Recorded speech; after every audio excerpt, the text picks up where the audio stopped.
हम डिस्कशन कर रहे हैं विश्व का इतिहास के बारे में प्रैक्टिस क्विज। क्वेश्चन नंबर 1 है, किसने कहा था मेरे मरने के बाद प्रलय होगी?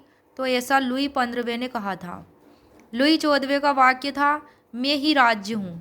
लुई 16वें का वाक्य था यह चीज़ इसलिए कानूनी है कि मैं यह चाहता हूँ। तो ये सब अलग अलग स्टेटमेंट्स हैं जो अलग अलग राजाओं ने दिए थे।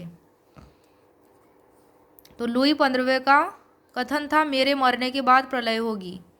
तो ये फ्रांस की क्रांति से रिलेटेड है ये क्विज। क्वेश्चन नंबर 2 है, सही सुमेलित नहीं है। कौन सा सही सुमेलित नहीं है फ्रांस की क्रांति के संबंध में है यह कथन? पहला है कांट का कथन यह विवेक की विजय है, बिल्कुल सही कथन है। दूसरा है हिगल ने कहा था विजय का वृक्ष लगाया गया, बिल्कुल ये भी सही कथन है फ्रांस की क्रांति के संबंध में। तीसरा है वर्ड्सवर्थ यह ऐसा समय है जिसमें जन्म लेना सौभाग्य व जीवित रहना स्वर्ग है, ये कथन वर्ड्सवर्थ का सही सुमेलित है। और इसमें पूछा गया प्रश्न में कि कौन सा सुमेलित नहीं है, तो इसमें सुमेलित नहीं है चौथा ऑप्शन फोक्स का जो कहा था विश्व इतिहास की दूसरी सबसे महत्वपूर्ण घटना है, क्योंकि ये फोक्स ने नहीं कहा था बल्कि हर्डर ने कहा था। फोक्स का कथन नहीं है यह हर्डर का कथन है विश्व इतिहास की दूसरी सबसे महत्वपूर्ण घटना है, इसलिए ये सही सुमेलित नहीं है क्योंकि ये हर्डर का कथन है। फोक्स का कथन ये है विश्व इतिहास की महानतम घटना है। किसके लिए कहा था? फ्रांस की क्रांति के संबंध में कथन। और हर्डर ने एक और कथन कहा था इसके अलावा विश्व इतिहास की पहली सबसे महान घटना धर्म सुधार आंदोलन था। हर्ड के कथन है दो, एक तो ये विश्व इतिहास की दूसरी सबसे महत्वपूर्ण घटना है और एक और कथन विश्व इतिहास की पहली सबसे महान घटना धर्म सुधार आंदोलन था। नेक्स्ट है क्वेश्चन नंबर 3, कार्डेलियर क्लब की स्थापना किसने की थी? तो ये दांतों ने की थी। समाज की निम्न श्रेणी के लोगों का संगठन जो प्रजातंत्र के प्रबल समर्थक था।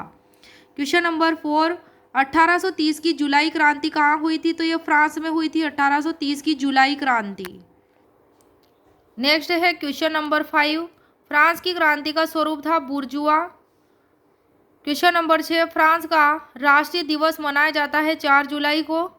क्वेश्चन नंबर 7, किसने कहा था कि मैं राजतंत्र के अवशेष अपने साथ ले जा रहा हूँ? मिराबो ने, जो फ्रांसीसी क्रांति का अलार्म भी कहा जाता है मिराबो को। नेक्स्ट है क्वेश्चन नंबर 8, क्रांति के पूर्व फ्रांस में प्रतिनिधि सभा का नाम क्या था? स्टेट्स जनरल था उस प्रतिनिधि सभा का नाम। नेक्स्ट है क्वेश्चन नंबर 9, मेरे नाम की सत्ता नष्ट करने से अगर फ्रांस आज़ाद हो तो कर देनी चाहिए, यह किसने कहा था? दांतों ने कहा था। नेक्स्ट है क्वेश्चन नंबर 10, इतिहासकारों ने किसे गोबर के ढेर पर खिला हुआ फूल कहा था? तो लुई 16वें को कहा था और यह 1774 1774 में बना था शासक फ्रांस का, और यह कहता था लुई 16वां कि मेरा आदेश ही कानून है, लुई 16वें का कथन था। प्रश्न नंबर 11, नव साम्राज्यवाद को पुनीत कर्तव्य मानते थे, इटली में मानते थे ऐसा। क्वेश्चन नंबर 12, नवीन साम्राज्यवाद का उदय होता है 1870 ईस्वी के बाद नवीन साम्राज्य का उदय होता है। नेक्स्ट है क्वेश्चन नंबर 13, मुद्रण कला का आविष्कार सर्वप्रथम किस देश में हुआ था? जर्मनी में हुआ था।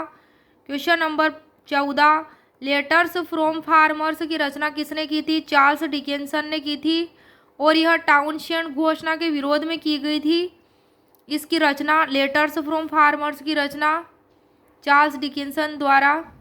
नेक्स्ट है क्वेश्चन नंबर 15, अमेरिकी स्वतंत्रता संग्राम की अंतिम लड़ाई कौन सी थी? तो यार्क टाउन का युद्ध था अमेरिकी स्वतंत्रता संग्राम की अंतिम लड़ाई। क्वेश्चन नंबर 16 है, अमेरिकी स्वतंत्रता संग्राम की अंतिम लड़ाई कौन सी थी? यार्क टाउन का युद्ध था। प्रश्न नंबर 16 है, प्रजातंत्र का शस्त्रागार किसे कहा जाता था? अमेरिका को। प्रश्न नंबर 17 है, किसने नीली कुर्ती दल का गठन किया था? चांग काई शेक ने नीली कुर्ती दल का गठन किया था। प्रश्न नंबर 18, वियतनाम का प्राचीन नाम क्या था? अन्नाम था। नेक्स्ट है क्वेश्चन नंबर 19, गुट निरपेक्ष आंदोलन का मुख्यालय कहाँ रखा गया था? इंडोनेशिया में। प्रश्न नंबर 20, म्यमल था, तो म्यमल जर्मन बंदरगाह था जर्मनी का। प्रश्न नंबर 21, ओलैंड विवाद किन देशों के मध्य हुआ था? तो फिनलैंड और स्वीडन के मध्य हुआ था ओलैंड विवाद। प्रश्न नंबर 22, इटली ने राष्ट्र संघ की सदस्यता किस वर्ष त्यागी थी? 11 दिसंबर 1937 में यह हट गया था राष्ट्र संघ की सदस्यता से इटली, 11 दिसंबर 1937।